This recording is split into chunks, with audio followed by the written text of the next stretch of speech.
On your desks, or on your tables you have in front of you, some documents here that will be helpful, because I know sometimes what's on the screen is too small to read, and I'd like you to be able to have that. But before I start, I want to ask, as a fellow English faculty member, how many of you have had conversations with your students in class? Professor so-and-so, why do I need to learn how to write a persuasive paper? How is this ever going to help me in my life? Why do I really need to memorize MLA formatting? It's not important. Same conversation I had with my Algebra 2 teacher, senior year of high school, second year taking it, right? We get those questions all the time. Hopefully, I'm going to give you some information here that can help you answer that question to students, but in a very meaningful way. So a couple years ago, I was invited to go to Stony Point High School, which is a high school out in Round Rock. And they were part of this national initiative where they're very focused on STEM courses. And so they have a whole pathway available to students who are interested in robotics or being mechanical engineers, electrical engineers, to take these particular STEM-specific courses. And so I was invited to go to a conference they were having for students and their parents and teachers, and it was all STEM, everything's STEM. And I was sitting at kind of an advantage point, kind of where Tori and I are in the back, where I get to hear conversations that students are having with their parents. And one of the speakers was talking, and he mentioned how, yes, you guys are interested in STEM, and that's wonderful, but don't forget your communication skills, because they're really important. And some of the kids were like, I'm not really going to need that, whatever. And so they're kind of pushing off the whole, I don't need to know writing, that's not important. So later in the day, I'm kind of taking all of this in, but later in the day there was a panel, and they had people, working professionals, people who were engineers, people who worked in robotics, people who were working in AI, in IT, tech, and also healthcare, sitting on this panel, and they're talking to kids about their jobs. And so the mechanical engineer is talking about how much money he makes and how amazing his job is and all of the math and science he had to learn. And so I raised my hand in the back and I said, Mr. Smith, can you tell me what is the one skill that you use on a daily basis that you didn't know you needed before you got the job? And he said, writing. And every jaw in the room dropped. Even the parents were like, oh, I told you, to their children. And I said, can you explain why writing? And he said, well, many engineers are self-employed, or sometimes they're working for very large companies, and we come up with really great ideas, but we don't always have the money to actually implement those ideas. And so we do a lot of grant writing. So we write a lot of grants. And when we get those grants and we earn those grants and we get a great reward and we have money coming in, we got to write a report every month to send to the grantee or the grantor to explain to them what are we doing with their money. And then usually in the end, the employer wants us to write some kind of article that gets shipped off to some STEM journal somewhere that talks about this wonderful thing that we made and how we're using it. So he said, I use writing every single day. And many of the kids were like, oh, I guess it is important. And so this is a conversation that we get to have with students all the time. Now, it's easy to push writing and to push communication when you have the data behind you that shows it is really not just one of the most important soft skills, but it's always number one on the list. I pull that list, the list that Dr. Grimes saw, I pull that specific data every 6 months. Because when I present on it, I like it to be as fresh as possible. I pull it every 6 months for the last 5 years. Communication has always been number one, always remains number one. The other 20 sometimes jump around. Once in a while we'll get something new. But usually, communication skills always remains in the number one slot. So, with all of that said, now I can actually delve into the information I wanted to bring you today. So the request was that we talk about demand, job demand, skill demand in this area, in this particular region, in the future. And so I wanted to take a look at a couple of things. We're going to look at the current job market, so the jobs that have been posting the most in the last 6 months, but we're also going to look at hot jobs in this area and surrounding areas. and then let you guys know where you can get some of the data I'm going to be sharing with you if you want to razzle-dazzle some of your students, if they have specific occupations that they're interested in. Now keep in mind, we do have a lot more regions than some of the other folks. We have 28. 28, yes, not 85, yeah. We're always thinking about changing that, but anyway. So 28 currently, and Dallas County is one. Tarrant County is a separate, and then what we call North Central, which is all the counties that surround the DFW area. So for the jobs that were in the last 6 months, I included all 3 of those areas, but I did want to say, just superficially from the high level here, basically what employers are looking for the future workforce, they want educated workers. I said just a little while ago, 60% of employers across the state have told us that by next year, post-secondary credentialing of any kind is going to be what really makes somebody stand out in the job market. And so if they want to be competitive, students have to be willing to do something beyond high school. An associate degree, a certification, an apprenticeship, a degree. And we talk to students about that all the time, like pick the credential you're most passionate about, but you got to do something. High school diploma just won't cut it for livable wages anymore. And so they do want students or their potential employees in the applicant pool to be skilled to specific industries, but they like those marketable skills. They want credentials to be stackable, so more than one if you can get them. And they're looking for motivated workers, which is part of the whole soft skill. Students who can, or I'm sorry, I always say students, that's just my common language, but job seekers, employers who are self-starters, who are motivated, who don't have to be continually supervised, who are innovative thinkers, and again, those who can communicate well in writing. So again, I've included Dallas County, Tarrant County, and all of the surrounding counties. So this is just kind of to show you which of those counties are included in the data that we're going to talk about. So the first document on your list is this yellow chart. This is going to show us the occupations that were in the most demand in this area in the last 6 months. Now, when we pull this information, we look through or we scrub 5 separate job ad databases. We look at Work in Texas because that's the database that's maintained by the Texas Workforce Commission. But we also look at Career Builder, Jobs.com, Indeed, and Monster. And we scrub for specific county. We can take it down to the county level if we need to. We can look at regions, but we're looking at the occupations that had the most want ads in that area in any given time. I just went back 6 months to make it easier. So you can see these are the top 25. Software developers, registered nurses, retail sales. You have to keep in mind when you're looking at the list, you may see retail, food service, those who manage those folks. They're always going to be in the top 25 because these are occupations where we understand there's a cycle. It's cyclical, so people will come into the occupation but don't stay in it very long. So there's high turnover. You're always going to see those guys.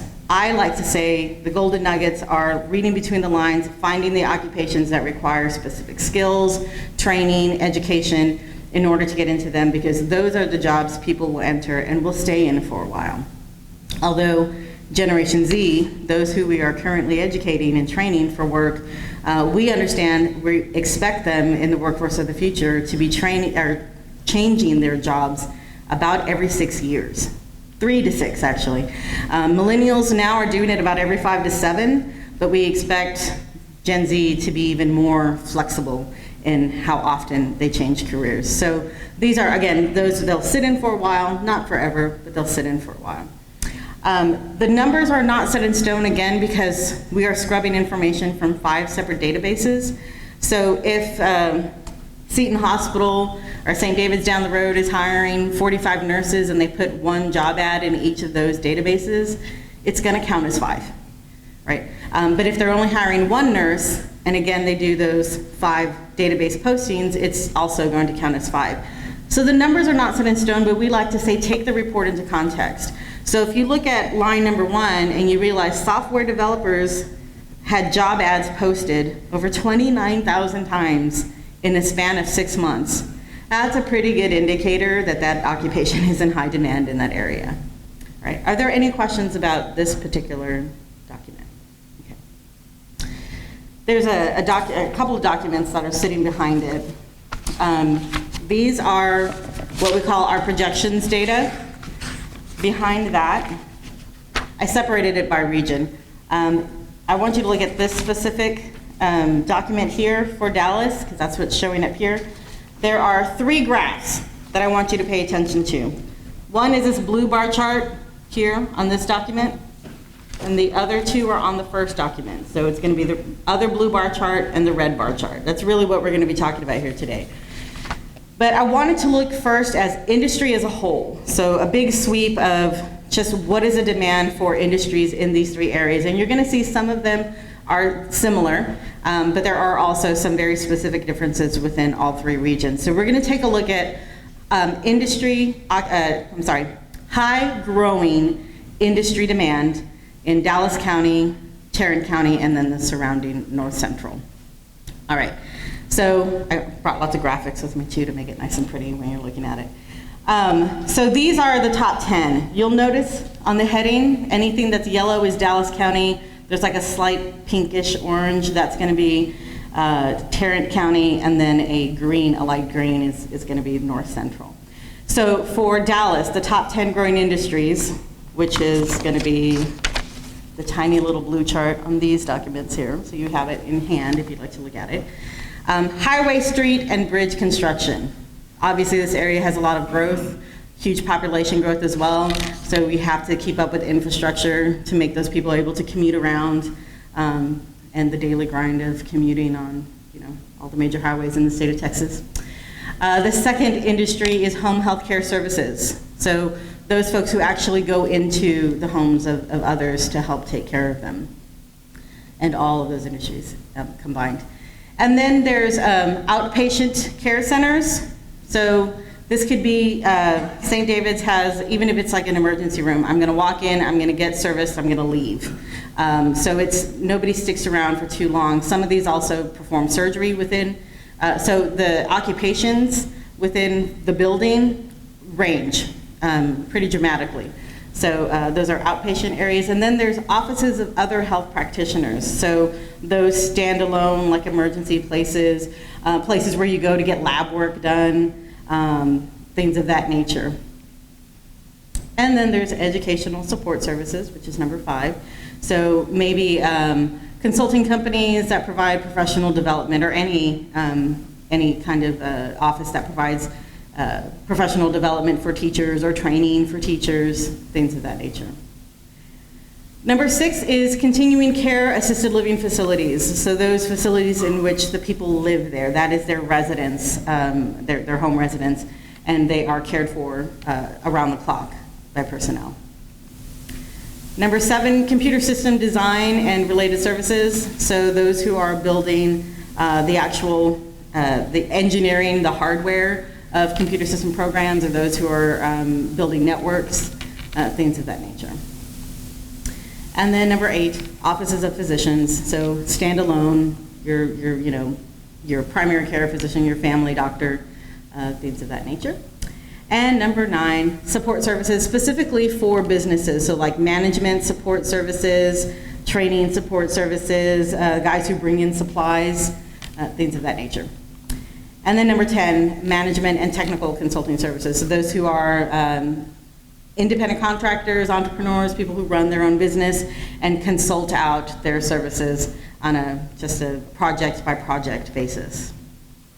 All right, so that was Dallas County. This is Tarrant County. The smaller ones, I made them smaller so that we understand it's a repetition of what's happening in Dallas County. So highway, street, and bridge, no surprise, everything's always under construction. And that's why the commutes are fun. And then there's offices of physicians. Something unique, utility system construction. So those crews who put in plumbing, like major plumbing lines across cities, electrical grids, things of that nature. And then these are also 2 repeats, the home health care service as well as outpatient care centers across Tarrant County and other hospitals. I'm not sure how that's different, but they have their own category apparently, and that's number 6. Number 7 is specialized freight trucking, and you'll find if you look in all 28 regions, Truck drivers is a pretty high demand occupation almost across every single one of those 28 regions, and it's always sitting somewhere between numbers 1 and 5 in every region. Number 8, the nursing care facilities, skilled nursing. This may not necessarily be like the assisted living, so the patients may not live there, but there's specialized skills. So maybe it's like a rehabilitative center. And then now there's the continuing care, the assisted living facility, number 9. And number 10, remediation and waste services like waste management, recycling, and industries like that. For the North Central region, so those that are surrounding, number 1, ambulatory healthcare services. And funny story, I learned something about ambulatory care healthcare services this week. It has nothing to do with ambulances. Ambulatory healthcare services means these are buildings that people can walk into, get a healthcare service, turn around and walk out. Your orthodontist, your chiropractor, the pediatrician. So they have specialized health-related services where the patient is ambulatory, means they are able to move about and they don't stay. Number 2 is insurance agencies, brokerages. All those properties going up, all the cars driving and on your commutes every morning need to be insured. And so where there is large populations of people, you may see lots of insurance folks too. Number 3, support activities for road transportation, not necessarily the construction of, but maybe they're the guys leading traffic around or working with the civil engineers who are attempting to figure out how to build bridges and things of that nature. Building equipment contractors, and this is usually for industry buildings, not necessarily apartments or residents, but they're usually looking at big business.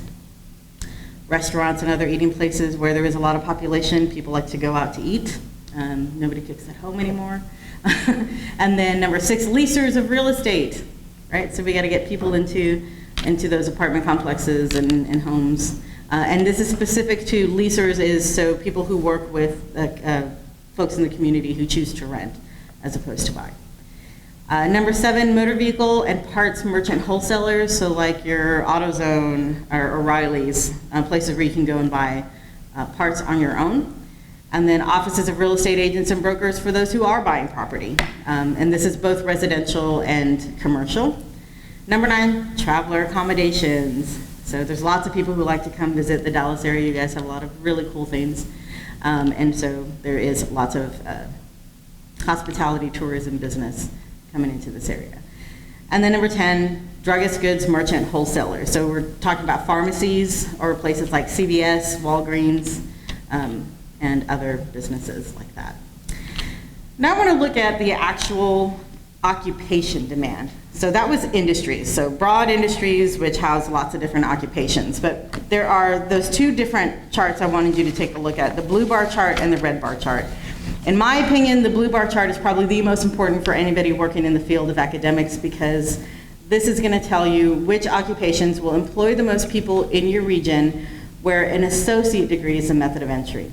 We do a lot of work with faculty, staff, administrators on the secondary level, so 8th grade through 12th grade. And a lot of our information conversations start with this particular bar chart, because we work with those folks in what we call CTE, so career technical education.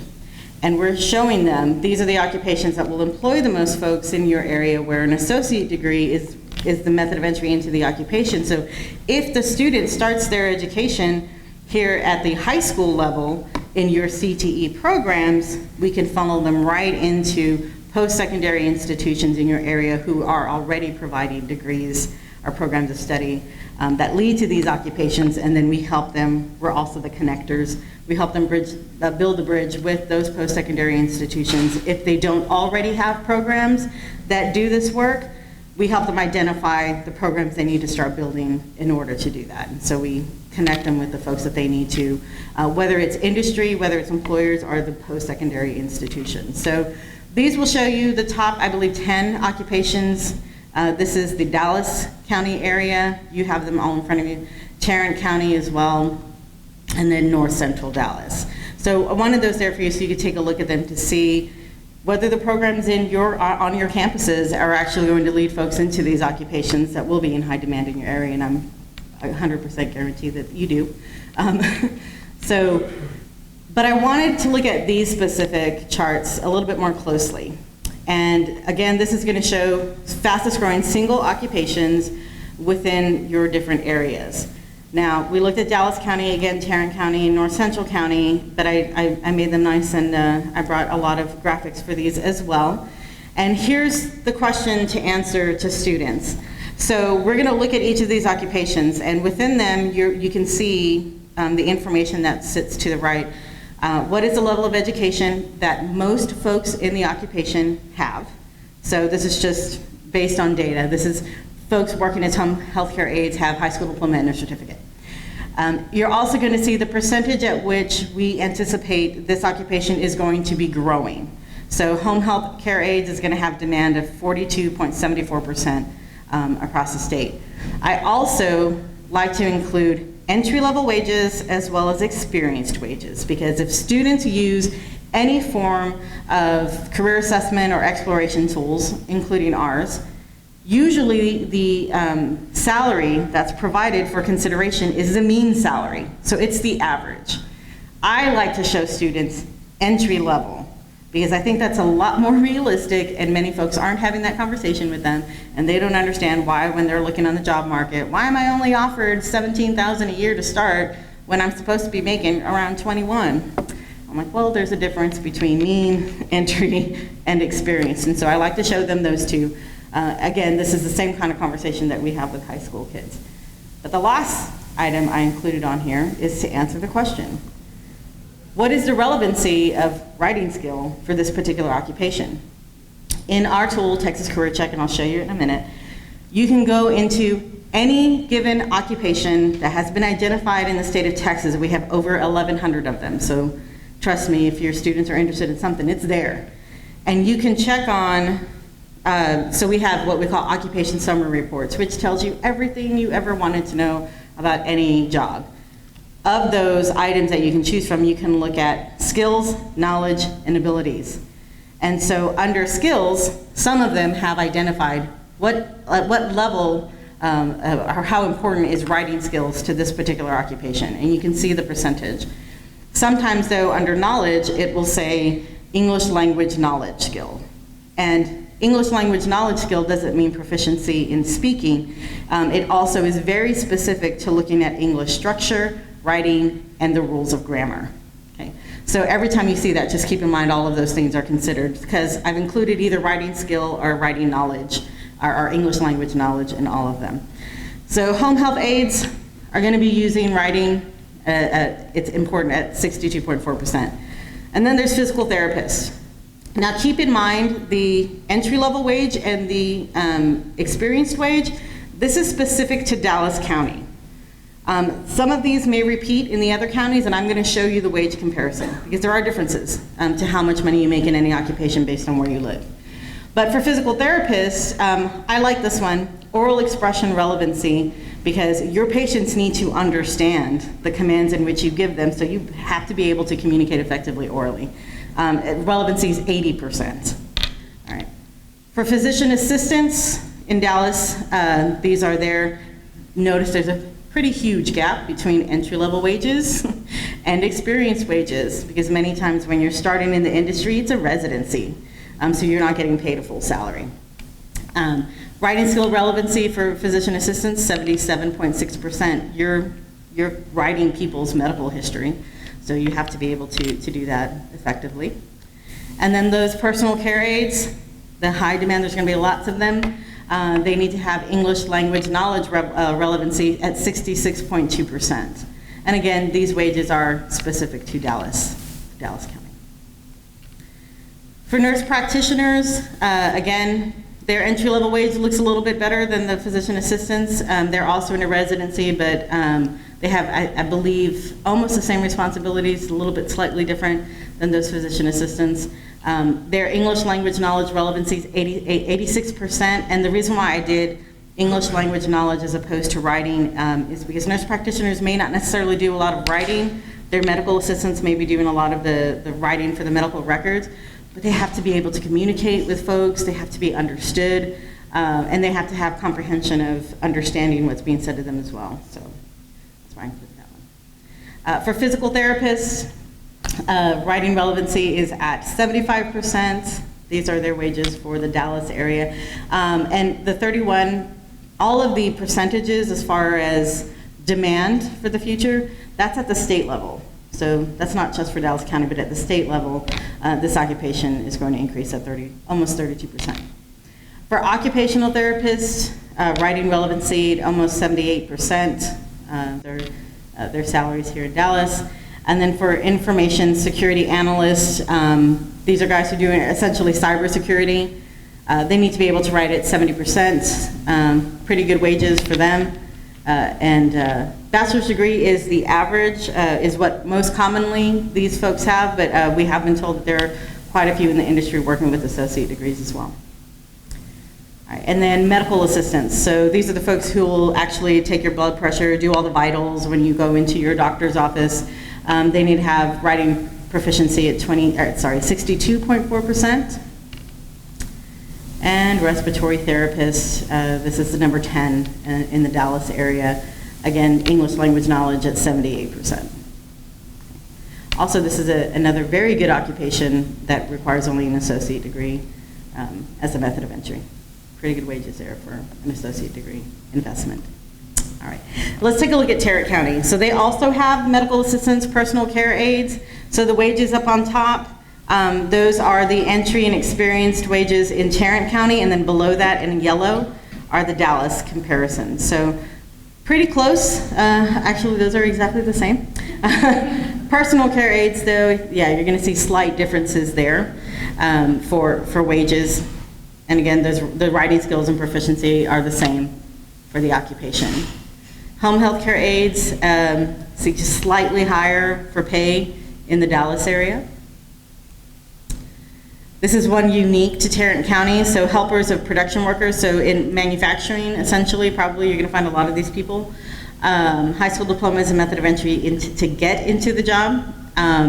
English language knowledge, 53.8%. Some of these folks may be reading procedural manuals to figure out how to do their job if they're not working side by side with someone, or if they're working along with people, then it's understanding how to communicate to one another to keep the process going. So knowing English language proficiency is highly important. Medical and health service managers, they have pretty high relevancy up there for writing skills. And then medical secretaries.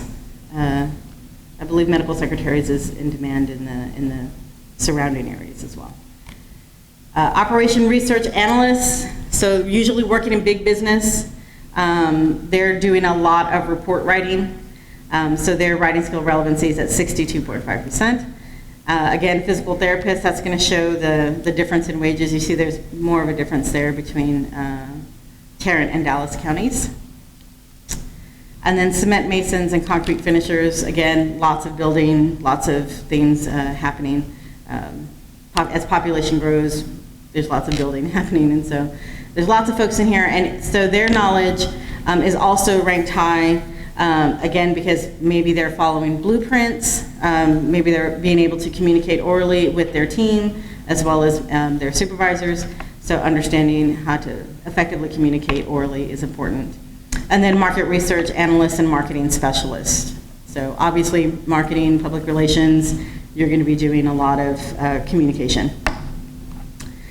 And then in the surrounding areas, so North Central, those information security analysts come back up. You see the difference there in the wages between Dallas County and the surrounding areas, and then those physician assistants as well. Notice if you look at the physician assistant starting pay, the blue one, the green, which is for surrounding areas, very different from that in Dallas.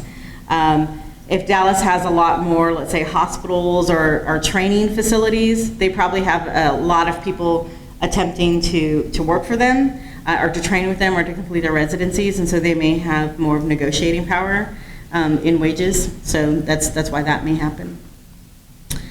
And then again, these are some repeats. So nurse practitioners are in demand in the surrounding counties as well as Dallas County. So you can see the comparisons between nurse practitioners and respiratory therapists on wages. Diagnostic medical sonographers. So these are folks who run sonogram machines, only need an associate degree to do that. Money is great, but you also have to have good writing chops. Yeah. So diagnostic medical sonographers is not just in demand here, but actually across the state. This is probably ranked our number 3 for most demand within the healthcare industry. And then plumbers, pipe fitters, and steam fitters. So those in the plumbing industry also are probably reading blueprints, communicating orally as well with their team members. And then there are those insurance sales agents again. And software developers, specifically those who build apps. Super important when you're writing code, and then also you may have to be the person writing the technical writing manual to help folks figure out how to use that thing. So there's lots of writing in that career as well. Paralegals and legal assistants obviously will be doing a lot of writing, so skill relevancy is up in the 70%, and then massage therapists at 62%. Although they may not be keeping medical records, a lot of massage therapists are self-employed, and so they do a lot of their own PR and marketing. I'm thinking that may be why they have such a high percentage for writing relevancy. Any questions about any of those occupations? I did want to cover some occupations that are usually always in high demand because they're needed in every industry across the board. So case managers, social workers, all of these, and they all have, the percentages that are sitting to the right are their writing skill relevancies percentages. Accountants, bookkeepers, they're needed in every business. HR folks, those who do recruiting, people who run the businesses, guys in IT, administrative assistants, trainers, and then managers and supervisors. Notice that they're all 65% or higher. Again, they cover every single industry, and each one of them will do a lot of communication via writing and orally, so they have to have a good understanding of how to communicate effectively. Now, many students, when we share information about demand, not just skill demand, but actual job demand, they're like, but how do my interests really fit, and do my skills actually fit, those particular occupations? We have a couple of tools that we like to share with students to do career assessments. When I was doing academic advising at the collegiate level, I would make the students go use, we got Focus 2 or whatever tool we were using at the time.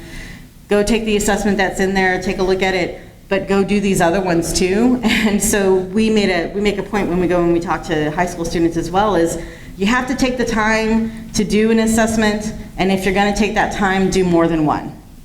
If nothing else, you get to at least see how two overlap. So we like to point them to our tools, Texas Career Check, where they can explore any occupation in the state or any institution of higher learning in our nation. And we have a career assessment, 60 questions. It takes 10 minutes or less to go through the whole thing, but students get to answer questions about what they like to do, what they don't like, what they would be willing or unwilling to do in a job, and it will give them occupation recommendations that actually align with their interests. Texas Reality Check is a little bit different. It's a different kind of assessment. Rather than focusing on skill, it just asks, what kind of life do you want to lead as an adult? Where are you going to live? What are you going to drive? What do you wear? What do you do for fun? And then it will tell that student how much money they need to earn as an annual salary in order to support that specific lifestyle. Then it will tell them which occupations can provide them that salary or a salary that is higher. Now they can click on any of those job titles and they can explore, again, the same occupation summary reports to find out how much writing, how much math, how much communication, how much compassion for other people or understanding am I going to need. I mean, it's very specific on the day-to-day skills and knowledge that folks need for every single occupation. Sure. Are those open and free to everybody? Yes. All of the resources that we show, there is no charge. All of the materials we have written materials that are surrounded on career information, exploration, not copywritten. They're considered property of the state because they are coming from a state agency. I'll show you how to get to our resources so that if you want to, Yeah, I also have my business card in the back, and you have in your packet, I believe the first to last sheet is this one here. And it tells you all about our education outreach team. We don't have Victoria's photo in there yet, but there are 4 of us now, and we get to travel across the state. So our contact information is on here. So if you ever have any questions about our tools, feel free to shoot us an email. The very last document you have, half of it is upside down. We usually print this on cardstock, fold it in half so that you can place it as, and use it as a desk aid on your desk. But I wasn't able to do that with a printer this time. So you have it in there as a document. If you do want it as a desk aid, just shoot me an email and I'll send you one. Anyway, but it leads you to a lot of the resources we're going to show you here.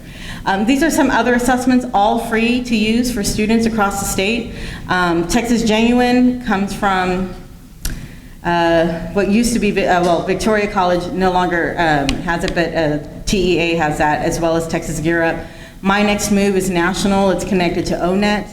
Map My Grad is through Texas OnCourse, and Launch My Career is still active currently, but is probably going to be coming down very soon, unfortunately. But yes, yeah. So Texas Genuine is probably the fastest of all the career assessments. There are only 6 questions. So this is great if you have a student who wants to complete an assessment but doesn't want to devote a whole lot of time. The results that they get, rather than individual occupation titles, it's the top 3 career clusters that best match the students or the users' responses.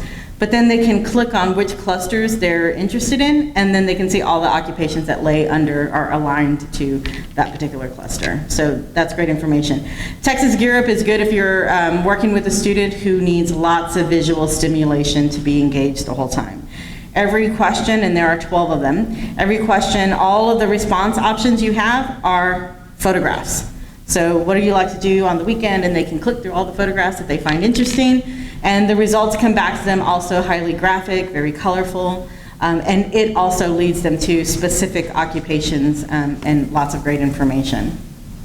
My Next Move, again, probably the most thorough of all the assessments that are out there, but it does come from ONET. There are about 120 questions, so this one does take quite a bit to get through, about 30 minutes on average. It also provides users with titles. One thing that's unique to My Next Move is that it's also connected nationally to the registered apprenticeship programs across the nation.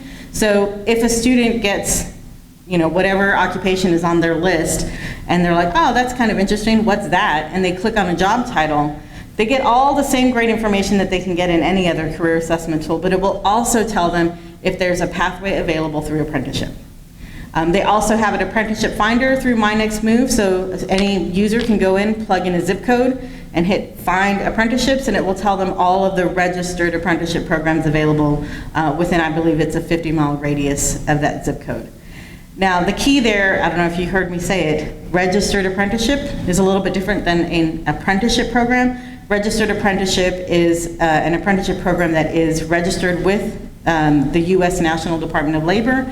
Part of the requirements of being a registered apprenticeship is that if a person approaches that program and decides to enroll, they must be paid. So it provides payment, salary, as part of the program, and there has to be some classroom components. So about, I think it's 20% of the program has to be spent in a classroom, while 80% is hands-on. All right, and then Launch My Career, won't get into it because in a matter of days it's going to be gone, so we're just going to skip through that. But another message that we like to tell students is that where you are today, it's not going to define where you end up in the future. There are so many options available to kids. We like to talk about all the pathways available. We like to talk about all the options. We like to talk about their generation and the fact that they have a 6 second attention span, according to research for Gen Z. And so we know as employers, their attention, their engagement within occupations is probably going to wane a lot faster than those of us from other previous generations. And so again, we anticipate that Gen Z will probably be changing their occupations roughly about every 3 years.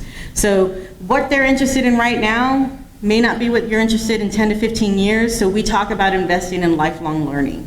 Lifelong learning post-secondary education, credentialing is important, and that's what we're telling, like, know where your programs are in your community. Get very familiar with your community colleges. Again, I push that a lot, because even if they don't want to go back and get another bachelor's degree, they can go back into a workforce training program, or they can go back and get a different associate's within community college at an affordable price. I always like to share with students as well this quote from Steve Jobs. I love it so much. Your work is going to fill a large part of your adult life, and so the only way to be truly satisfied in your work is to believe that you do great work. And then we have the conversation of, what does great work mean to you? What does that mean? How do you define it? But essentially, it's doing great work means that you love what you do. So we're not in a classroom to be the dream killers. We're not there to tell any kids, no, you can't. We just like to say, oh, you want to be a professional athlete? That's great. Let's look at all of the occupations that fall within the athletic industry, because maybe you're not the guy catching the ball, but you could be his athletic trainer, or the physical therapist who takes him from injury back to the field, or his coach, or his publicist. I mean, there's so many different occupations that are within the athletic field, and so we show them just options. We show them variety, and we do it all with data-driven conversation. So we teach kids, consider interests, consider your skills and abilities, research your occupations, devoting your time to the search, because the first investment any student needs to make is the investment within themselves. They can't rely on counselors and advisors to choose their program of study or what their occupational goal is going to be. They have to take the time to do the research on their own for themselves. So we're empowering them. I love that word, we're empowering them. We always encourage, if you know people who work in that industry, talk to them, interview them, talk to family who do jobs that you think are interesting. And again, don't stop at high school. You can't stop at high school, because that higher education, post-secondary credential is going to be extremely important to be competitive in the workforce of the future. We talk also about soft skills all the time. Again, pushing communication, because it encompasses so many other soft skills as well. Communicating effectively also means you're a good team player, which also might mean that you may have good leadership skills, that you can write an email to somebody and sound professional and write a complete sentence, and you put your punctuations where they're supposed to be. We talk specifically about 3 separate categories of soft skills: applied knowledge, effective relationships, and workplace skills.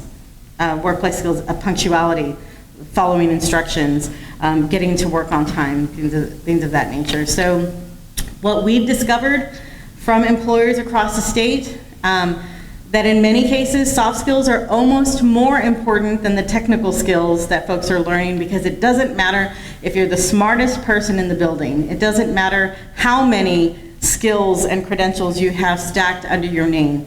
If you don't show up to work every day, if you don't get here on time, if you're not reliable and dependable, if you don't get along with your coworkers, all the rest doesn't matter. In fact, employers tell us soft skills are the #1 reason why people lose jobs. But it's also the #1 reason why people get promotions and raises. So they're extremely critical and important to the workplace. So that's always a message that we share with our audience. So we encourage, grow the skills you know, because everybody knows some of them, even if students don't believe that they do. And then just work on the rest. Just work on the rest. While you're in the realm of education is the safest time to discover, maybe my soft skills aren't so great, and now is the time for me to work on them. Career Check, again, is our premier resource to do those research and dive into getting information about jobs, including a list of every single job task that you will do on a day-to-day basis in any occupation. And it also includes soft skills that are important to those jobs. So that's why we like to lead kids to this particular tool, because there's so much that they can learn from it. This is what our main website looks like. Reality Check, again, I talked about, is probably our most popular tool of all. We get about 1.5 million hits on this every single month. Jobs Y'all is a new campaign that was launched roughly about 6 months ago. We're targeting kids through the age 14 to 24 because we want to connect them with information about the top 8 industries that are going to be in the most demand all the way across the state in the next decade or so, because we need them to increase their awareness of those particular industries, because that's where the state of Texas is anticipating our largest skill gap. Many of these occupations fall within middle skills, and JobJal is trying to reach kids where they are. So I don't know if any of you have seen this logo before, but if you scroll on Facebook, Instagram, Snapchat, or Twitter, I believe it's also in LinkedIn, we have a 30-second video connected to JobJal that talks about those 8 industries. Oops. And it's scrolling through social media all over the place. We have a hashtag JobJal. So we encourage professionals to use the hashtag. We're encouraging students to use the hashtag so that they can kind of learn like who's connected into different industries. It's a great marketing tool. The tools though that it refers students back to is Career Check and Reality Check. So it's another way hopefully for us to get a lot of traffic on there. If you have students who don't have the time to do the research, sometimes we're out in rural communities and they don't have Wi-Fi. They're literally on dial-up still in some parts of Texas. We tell them if you don't have the time to do the research, call our 1-800 number. Anybody can call, not just students, but parents, anybody of any age. And they can tell us 3 occupations they're interested in, as well as 3 institutions of higher learning. And we can print out the occupation or the school summer reports, and we can mail them to that student for free. It's a free service. It's provided by a grant through the TEA. And if they change their mind about the occupations, which happens a lot, they can call back again. They have a limitation to how many they can ask for in each phone call, but not how many times they can call us. They can call as many times as they want. We also provide through the hotline something called the counselor packet. So if you are interested in our career education materials, give us a call. All we need is your name, your physical address, what school you work for, and we will send you a counselor packet that includes 1 free copy of all of our career education print materials. Again, we don't copyright it, so you can duplicate it if you'd like, but it also includes our homepage on there where you can access all of our printed materials as a PDF. So if you want to share it with your students in a digital format, you can do that as well. Again, we're all about preparing students for what's to come in the future. That's our job. Whether it's skill demand, whether it's specific occupation demand, whether it's just let's talk about putting together a career plan for you. We have all kinds of really great and inspirational and sometimes very hard conversations with students across the state at all ages. So I know I shared a lot and I talk really fast because I know I have a lot to share. No, thank you so much for your time. Thank you, it's been an honor.